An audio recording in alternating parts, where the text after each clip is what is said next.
Good morning, everyone. It is Thursday morning, April the 13th, and I am still preparing for Passover.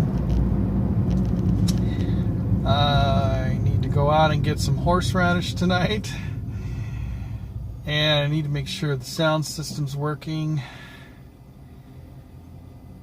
And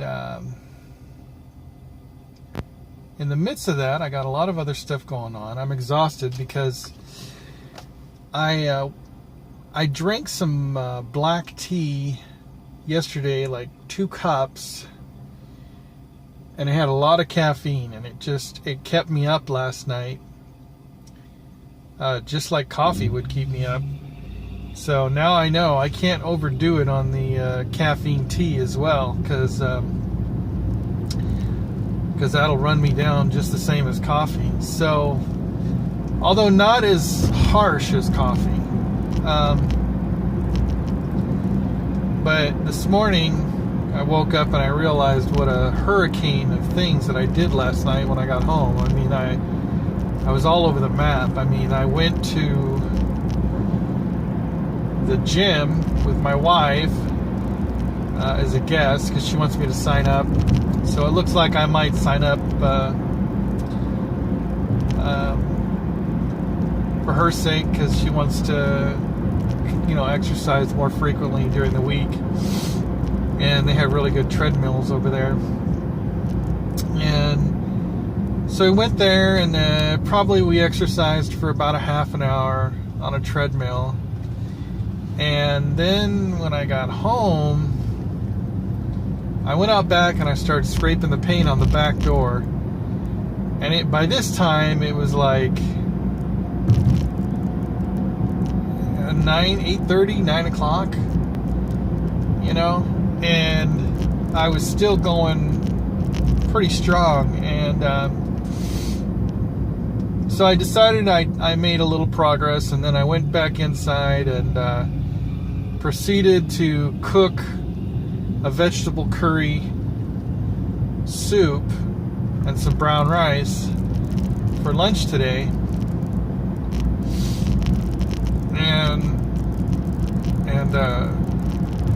And then on top of that, my wife's son came over and we visited with him. So long story short, I mean, I ended up getting to bed like at 1:30 or 2 a.m. last night, and I was still like wide awake. And my wife was like, "Honey, you're snoring again, so you have to use your CPAP." So now my sinuses are all congested, or kind of like bothering me today, because whenever I use the CPAP, it really irritates me. So I get up, about a half hour later than I normally do today, or actually like an hour, which is okay, because normally I spend like 2 hours just to get ready for work, because it takes me that long to get going in the morning, because I'm not really a morning person. So today was like, get up, get ready as fast as you can, and get out the door. And so no more caffeine tea for me today. And it's just going to be like some ginger tea, peppermint tea, decaffeinated. And I'm getting so sensitive now to the foods I eat that even though my wife and my stepson were like, "You're losing weight, you look good," I kind of felt a little bloated last night. And it's because I haven't been as strict on my elimination diet, and I've been allowing, a little more, treats for myself. And so last night I forgo, or how should I say? I went ahead and left out my little treat that I had been eating, which was this little, it's like a little caramel walnut cluster chocolate bar thingy, like a little square. And I found that I was craving it last night, so I knew that probably wasn't a good sign.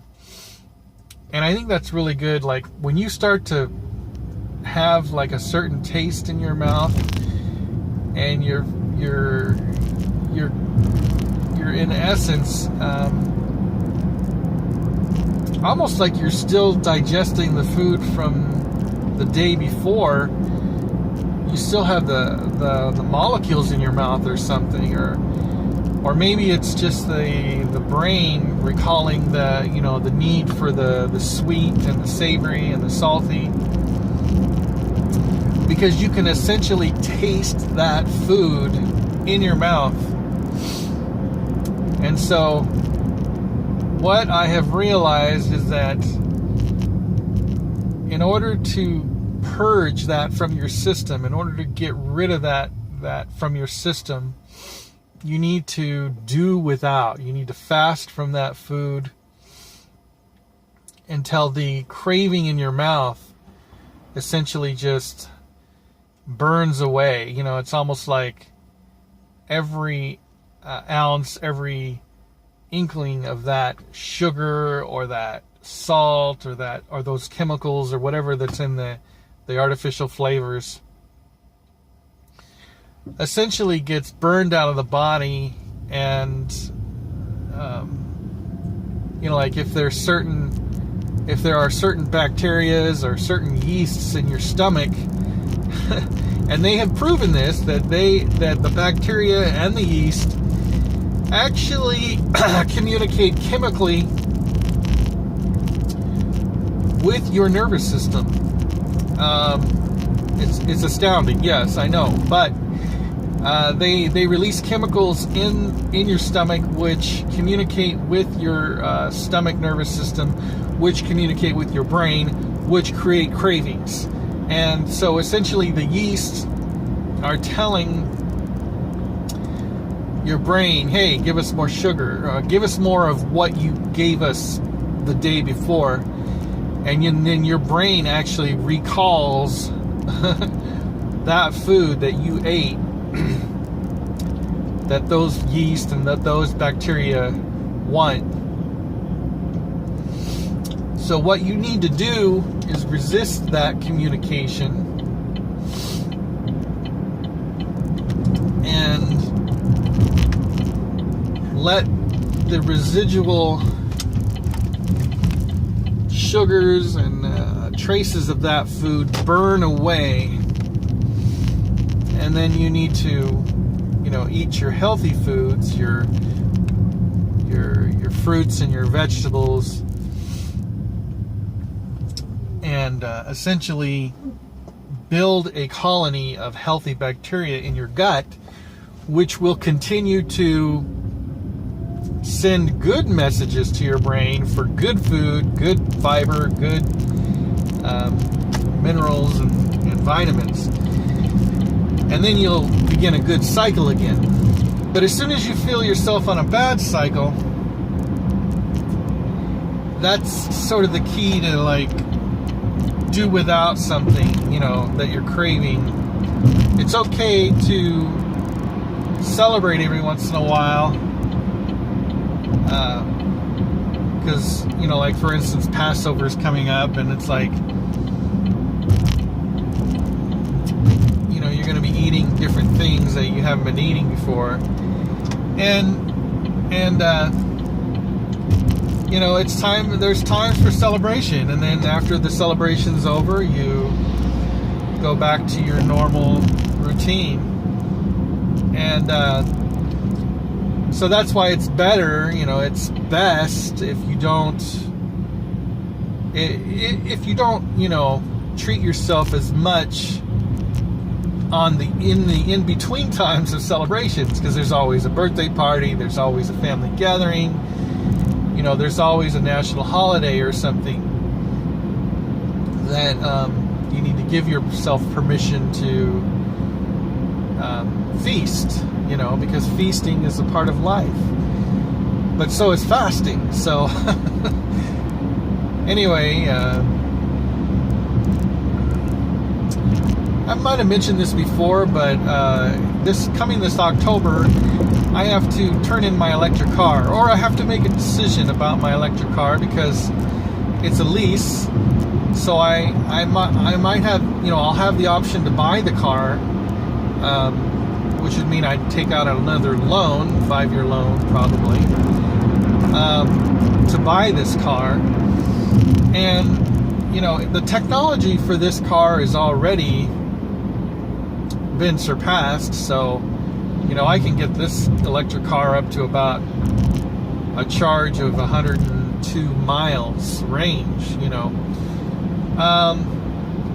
but all of the newer cars are out there are like exceeding 200 miles already for essentially the same model of car.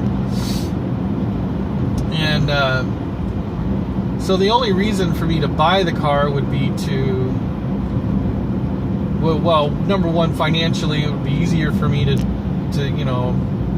and it would also be an easier transition. I don't have to run around and find another car, and that sort of thing. But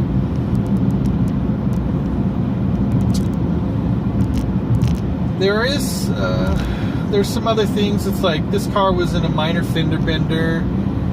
There's some minor damage on it, and so there might be some penalties at the end of the lease that I could forego if I just buy the car. Plus, it doesn't look like for the next 5 years we're going to be moving from the location that we're at. So if everything remains the same and my job remains the same, the electric car will still be a good means to get to and from work, even though it only has 100 miles on it, charging range. And it would allow me to continue to drive in the carpool lane. It would allow me to continue to forego buying gasoline, which is continuing to go up in price. So there's that to consider. And then, and then we're thinking about getting a truck, but see, I'm sneezing now because of I used the CPAP last night.